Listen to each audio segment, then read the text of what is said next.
Why space? Why do you think it's important for us to Sure. have quick access to low Earth orbit? Well, I mean, actually, technically, I mean, with Tesla and Solar City, they're about helping to solve the sustainable energy problem. And so we're trying to make progress on that front with those companies. With SpaceX, it's trying to help solve the kind of spacefaring problem. I mean, I think that a future where we're a spacefaring civilization and a multi-planet species is a very exciting, inspiring, awesome future. And in order for that to happen, we've got to dramatically improve the cost of spaceflight. And that's why SpaceX exists, is to try to lower the cost of spaceflight, which we've made some progress in doing, but still I would call out improvements thus far evolutionary, not revolutionary. But with a lot of continued work, I mean, I think there's the potential for order of magnitude or greater improvements. Reusability being key to all of that, of course. And then hopefully, if we want to see if we can keep improving the cost of space flight, then eventually, if that trend is in the right direction, it could be leading to a city on Mars, and certainly along the way, a lot of activity in low Earth orbit and the moon, and lots of other exciting things. So one of the things we're trying to do with the International Space Station is try to figure out which industries will prosper from the use of low Earth orbit, to try to understand or help grow an economy essentially in low Earth orbit. And folks who are doing that are all taking risks today. Our job is to try to reduce the risk as much as we can near term, so that they can get the information they need to really have a business case for the future. But everyone's trying to calculate a risk. So is there an Elon Musk philosophy of risk versus benefit, and when you think is the right time to jump in? I mean, what is your thought on how to approach new industries, innovative areas, and when's the right time to jump in or not? Or do you just, is there no crystal ball, or is it a crystal ball or a Ouija board? I mean, how do you figure out what you should go after? Well, definitely the Ouija board, of course. Much more reliable than the crystal ball. I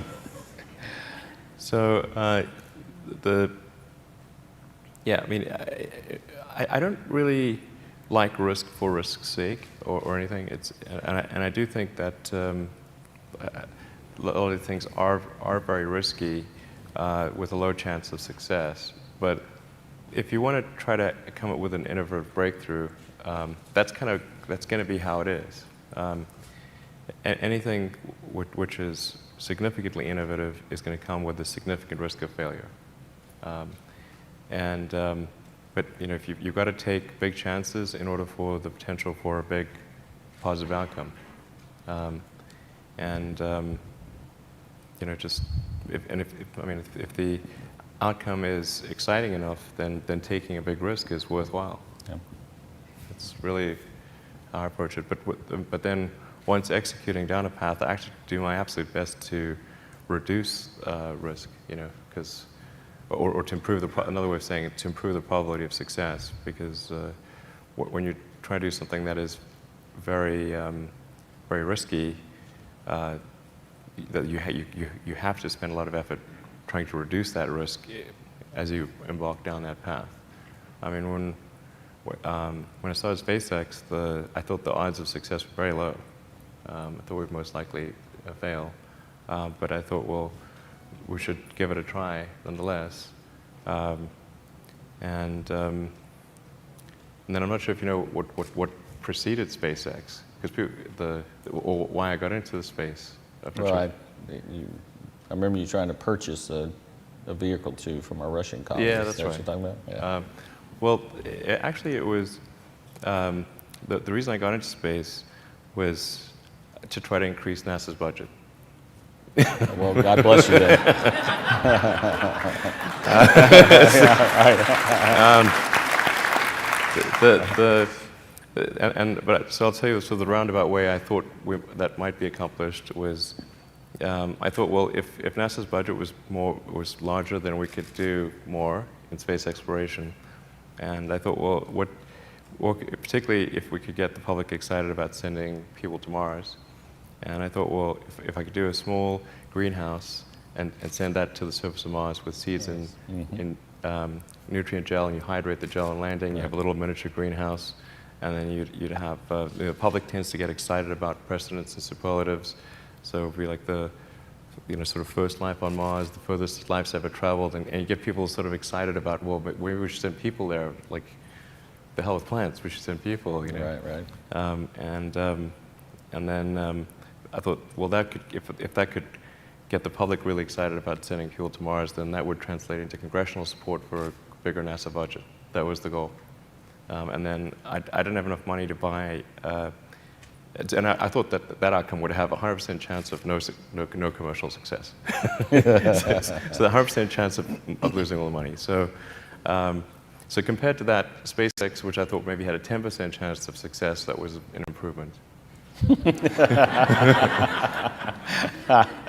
There you go. Well, that makes good sense. So are you still thinking about that? I do remember that conversation. This was the idea where you use Martian regolith, you send these self-contained habitats, not habitats, well, it's like, but plant chamber kind of things, and grow. Small, like a meter across or something. But just to prove the concept. Yeah, just to get, I mean, the real goal was to get the public excited. You get some engineering data about what does it take to maintain a little habitat on Mars type of thing. But the main thing would be to get the public excited and, get people to be in, the public to be in favor of a bigger NASA budget. That was the goal. Well, again, God bless you. That's a worthy goal. I hope you don't stop. So, commercial crew. So you've been selected as one of the providers for the commercial crew. Can you tell us a little bit about where that's headed for you as a company, and perhaps maybe how it's affected your company, if it has, if it's changed anything in how you approach space? I think things seem to be going fairly well on the commercial crew front. I mean, overall, like there are small disagreements here and there, but overall, I think we very much agree with the way it's being done, yeah, I think it's pretty good. I mean, there are a few things where, like it seems like the amount of sort of mass and volume reserved for poop is too high. It's like, sorry, I don't know if that's like, but that's, there's like little things like that. We're like, well, are they really going to do that much poop? But it's quite large volume. It really is. But really, they're pretty small disagreements. So I think that it seems to be pretty sensible. And then we did the launch abort test earlier this year, which at the Cape, which actually went pretty well. Yeah, so things are going along, getting pretty exciting. Yeah, I think there's also some potential use for Dragon 2 as a science delivery platform. Going to sort of delivering payloads to Mars or other places. We're in discussion with other parts of NASA about some of those ideas, because the propulsive landing, it could really lower the cost of getting science instruments to various places in the solar system. So it's kind of exciting. So I'm going to come back to that in just a second. But commercial, the crew vehicle versus the Dragon cargo vehicle, clearly there are some significant differences. Yeah. Fairly innovative approach, I think, to abort testing, where traditionally you've seen the jettison rocket on top.